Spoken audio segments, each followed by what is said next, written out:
कर्करोग झाला आहे, काळजी करू नका, माझ्याकडे या, मी मंत्राने बरा करतो. मूल होत नाही, एकदा दर्शन द्या, मी दैवी शक्तीने मूल देतो. घरात भांडणे, आर्थिक संकट, नोकरी नाही, सगळ्यांवर एकच उपाय आहे, माझ्या दरबारात. हे सगळं ऐकताना हास्यास्पद वाटतं ना, पण अहिल्यानगर जिल्ह्यातल्या संगमनेर तालुक्यात वडगाव पान गावात हे वर्षानुवर्षच सुरू होतं आणि लोक येत होते. श्रद्धेच्या नावाखाली लुटले जात होते. आजारी माणसं खऱ्या उपचाराऐवजी या दरबारात येऊन बसत होते. पण याने कोणाला फरक पडला का? पोलिसांनी या बाबांवर कशी कारवाई केली आणि काय आहे संपूर्ण प्रकरण, सविस्तर पाहूया या व्हिडिओच्या माध्यमातून. नमस्कार, मी पंकज आणि तुम्ही पाहताय कसं काय. संगमनेर तालुक्यातील वडगाव पान आणि मनोली गावाच्या सीमेवर एक आश्रम आहे. नाव आहे दत्तधाम सरकार. इथे एक माणूस स्वतःला भगवान दत्तात्रेयचा प्रतिनिधी म्हणवत होता. राजेंद्र बापू गडगे असं त्याचं नाव होतं. गेल्या 10 वर्षांपासून गडगे या परिसरातला आपला दरबार भरवत होता. फक्त आश्रमच नाही तर त्यांनी यूट्यूबवर दत्तधाम सरकार नावाचं यूट्यूब चॅनलही सुरू केलं होतं. या चॅनलवर तो बनावट व्हिडिओ टाकायचा. त्यात मंत्रोपचाराने असाध्य आजार बरे झाल्याचे दावे केले जाते. सोशल मीडियाला हत्यार म्हणून वापर करत तो नवनवीन भक्त ओढत होता.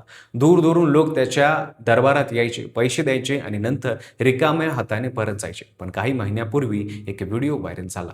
त्यात गडगे म्हणत होते की मंत्रशक्तीने कर्करोग बरा होतो. हा व्हिडिओ पाहिल्यावर अंधश्रद्धा निर्मूलन समितीचे कार्यकर्ते हल्ले. अनिशच्या राज्य सचिव आणि वकील रंजना गवांदे यांनी या प्रकरणाचा पाठपुरावा सुरू केला. त्यांनी संगमनेर तालुका पोलीस ठाण्यात फिर्याद दिली. मात्र आधी एक मोठी अडचण होती. गडगेचे भक्त इतके घाबरलेले होते की कोणालाही पुढे येऊन तक्रार करायला तयार नव्हते. आरोपी प्रभावशाली होता. दरबाराला राजकीय पाठिंबा असल्याची चर्चा होती. पण अन्सींनी जिद सोडली नाही. रंजना गवांदे यांनी स्वतः फिर्यादी दिली. त्यानंतर पोलिसांनी गडगेसह 5 जणांविरुद्ध गुन्हा दाखल केला. जादूटोणा विरोध कायदा, IT ऍक्ट, ड्रग आणि magic remedy act, medical practitioner act आणि बनावट व्हिडिओ व्हायरल केल्याबद्दल गंभीर कलमाखंडनी हे गुन्हे नोंदवले. शुक्रवारी रात्री उशिरा गुन्हा दाखल झाल्यावर संगमनेर तालुका पोलीस निरीक्षक प्रवीण साळुंखे यांनी तातडीने कारवाई केली. श्रीरामपूर उपविभागाचे अतिरिक्त पोलीस अधीक्षक सोमनाथ वाघचोरे यांच्या मार्गदर्शनाखाली पथक वडगाव पानकडे रवाना झाले. पहाटे राजेंद्र गडके आणि त्याचा साथीदार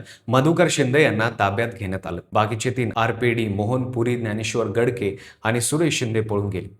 पोलिसांनी आश्रमाची तब्बल 4 तास झाडझडती घेतली. दत्तधाम धर्म स्पॉट पंचनामा केला. आश्रमात सापडलेल्या विविध औषधांचे नमुने जप्त केले. संपूर्ण आश्रम सील करण्यात आलं. पोलिसांनी तपासाचा भाग म्हणून राजेंद्र गडगेला दत्तधाम दरबारात नेलं.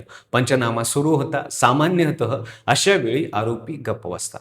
पण गडगेने काहीतरी वेगळंच केलं. त्याने थेट पोलिसांसमोर कॅमेरासमोर छाती ठोकपणे सांगायला सुरुवात केली. म्हणाला, मी लोकांची सेवा करतो, माझ्याकडे दैवी शक्ती आहे, मी आत्मज्ञानी आहे, मी तंत्रमंत्रांचा बाप आहे, मला अडकवण्याचा कट रचला जातोय. अन्सीन माझ्या मागे लागली. पोलिसांनी बोलणं थांबवायला सांगितलं तेव्हाही तो थांबला नाही. उलट म्हणाला, पोलीस माझा छळ करतायत, सनातन धर्माचं खंडन होतंय, येथे फक्त ध्यान साधना चालते, वैदिक प्रतिक्रिया चालते. हे सारे वक्तव्य ऐकून अनेकांना प्रश्न पडला, 10 वर्षे लोकांना फसवणारा हा माणूस खरोखरच स्वतःला महान समजतो का, किंवा हे नाटक आहे का? कारण कॅमेरासमोर हे सगळं बोलताना त्याच्या चेहऱ्यावर भीती नव्हती, उलट एक आत्मविश्वास होता. सध्या राजेंद्र गडगेला 5 दिवसाची पोलीस कोठडी मिळाली आहे. त्याची कसून चौकशी सुरू आहे.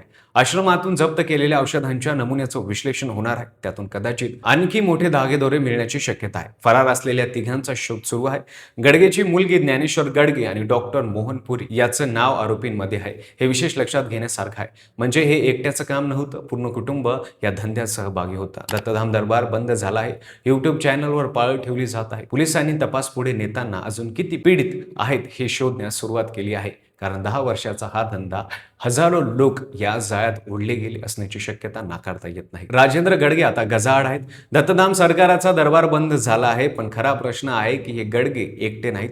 महाराष्ट्रात असे शेकडो दरबारी आहेत, शेकडो YouTube चॅनल्स आहेत ज्यावर दररोज कुणाचे कर्करोग मंत्राने बरे होतात, कुणाला मुलं होतात, कुणाची भूत उतरतात आणि या चॅनलला लाखो व्ह्यूज मिळतात. हे भक्त होणारे कोण आहे? ते मूर्ख आहेत का? नाही, ते डेस्परेट आहेत.